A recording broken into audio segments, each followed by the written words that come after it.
Hey team, Coach Allison back. Week 16, Defy Aging. We are already in week 16. So let's review what the workout is this week. We have two circuits. One will be in your own space and it's very short.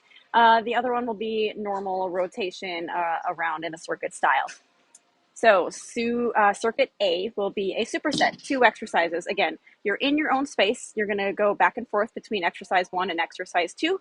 20 seconds on, 20 seconds off for 8 rounds of that. When you're done with that, the whole group as a whole is going to do a rotation around. There are 5 exercises for that.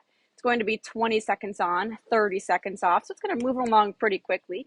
And that's going to be for 5 rounds of that. All right, let's review our exercises. Okay, exercise 1 is a single arm thruster. So you just need one weight for this. And there are 8 rounds. So you're going to alternate sides each new round for this. Okay. Oh boy, that was loose. So you're going to have one weight, palm is facing in. So that's a neutral position arm, neutral position wrist. Keep the weight at your shoulder, but not resting against it. So don't let it rest on top, but it's right in front of the shoulder. Sink into a traditional or a standard squat. So hips going back, sinking low, not letting those knees stick way far forward. Also don't let your heels peel off the floor. And we come up with a press. It's all one smooth movement. So we're not stopping at the top and then pressing. It's all one smooth move. And we just keep that going nice and smooth. Other arm is kind of just out there. And we continue that nice and smooth. That is our single arm thruster. The second exercise for circuit A is a high plank jack. And again, high plank refers to being on the hands as opposed to the elbow. It doesn't mean you're necessarily up high on anything. But we're going to add some jacks to this. So we're on the hands. Hips are level, meaning I'm not pushing my hips way up like this. And the jack component is jumping those feet out like this. Can opt for a toe tap, alternating like so. Okay. And you can do either of those options on an inclined surface as another option, alternative. Okay, again though, my hips are level. Notice how my hips aren't way up here. And one way to ensure that is your hips are staying in the right spot is to make sure your shoulders are always right on top of your hands. Notice how my shoulders are aligned on top of my hands and now my hips are level. Now if I push my hips up, where are my shoulders now? They're no longer on top of my hands. They're way back here. My hands are way here. So that helps to keep your hips in the right spot. So you can opt again for jacks or toe taps.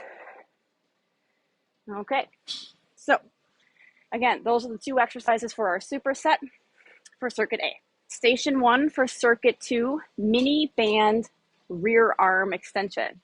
So we got these mini bands. You might want something on the lighter side, certainly not a super heavy one. Tricksy part is kind of maybe getting it started. So you gotta put it behind your back and around the wrist, and we want the palms inward. I'm going to make a fist. That's the way I like to do it. You can open the hands if you want, but the palms are going to be facing inward towards each other, and we extend the arms outward like so in reps. Okay, so that is our mini band rear arm extension. Next exercise, brace hip bridge.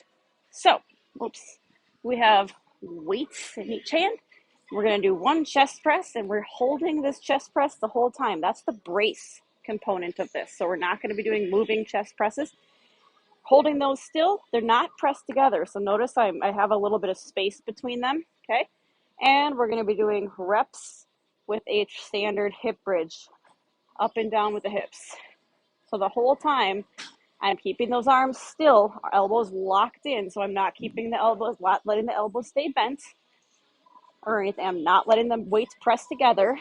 I'm going to show you so you can see the space between the dumbbells like this. But they're staying as still as I can possibly keep them. Elbows locked in, and I'm doing reps with my hip bridge.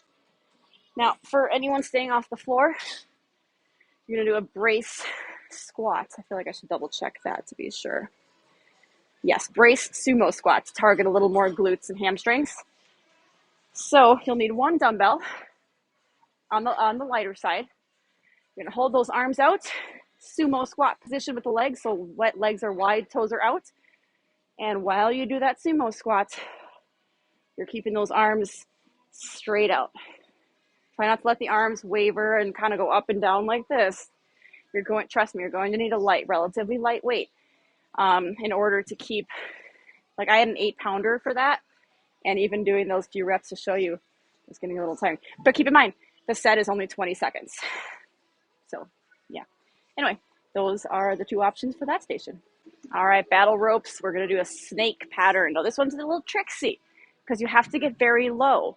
Now, I don't want you to get low by just slouching down like this. I want you to get into sort of a deadlift type body position. So we want to pop the hips back, get low like this with my hips way back, kind of thinking like doing a back row, that body position.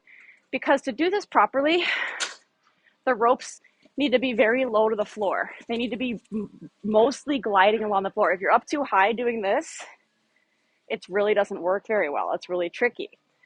Okay, so you want them, your arm pattern is like this. The ropes should meet in the middle and kind of just touch really nicely. And again, to make this work really well, the ropes need to be really gliding mostly on the floor, as close as you can get those ropes to the floor. All right, so that is our battle ropes snake pattern. Goblet high knees. We're going to hold a kettlebell goblet style at chest height, but not against the chest, so it shouldn't be connecting to your body. And we're going to do slow, controlled high knees, not slow motion, but we're not going fast like this. That's for the balance. With this one, honestly, the faster you go kind of makes it easier. And we want this to be a challenge for our balance control. So slow, controlled high knees, holding a challenging weight for that goblet position. I would challenge you to go kind of heavy with your kettlebell selection here. The heavier you go, it's going to be more anterior delts and more shoulders, more chest muscles, and more core. And then, of course, more stability, and it's going to challenge your balance more. Last station is a medicine ball walking lunge. This one's really going to challenge your balance.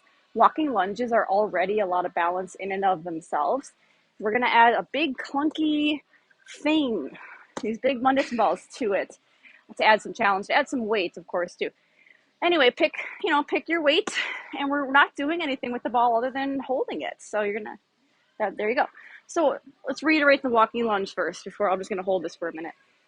Big step forward, allow that back foot to roll up onto the toe. If you try to force the heel down, it's not going to allow you to be in a proper lunge position. So you have to allow your back foot to roll up onto the toe. Bend both knees as much as you're comfortable or as much as your body will allow you to go, without allowing your body to kind of lean forward. So keep that back up tall, chest facing forward. And then you come up, feet together, and take your next step, big step forward, roll up to the back toe, bend both knees. A lot of balance. Okay, and we're going to have the ball. We're holding it at the chest, and we're holding it while we do our walking lunge. So it's simply adding a little variety, adding some weight. So we're adding a load to our walking lunge. Obviously, the heavier you go, the more challenging it's going to be. So this is going to add some variety to our walking lunges. Last but not least, our team builder is a plank off. Who can hold a plank the longest? Nothing fancy. Traditional plank on the elbows. You can opt for a knee version. If you're doing knees, make sure that your hips are level, meaning the hips aren't up here at a tabletop. If you're doing toes, same thing. Still want those hips level. We don't want the steeple. And of course, you can do your plank on an incline so you can put your forearms up on a bench. See who can hold a plank the longest. Okay, team, that's week 16. Hope you enjoy it. See you back next week.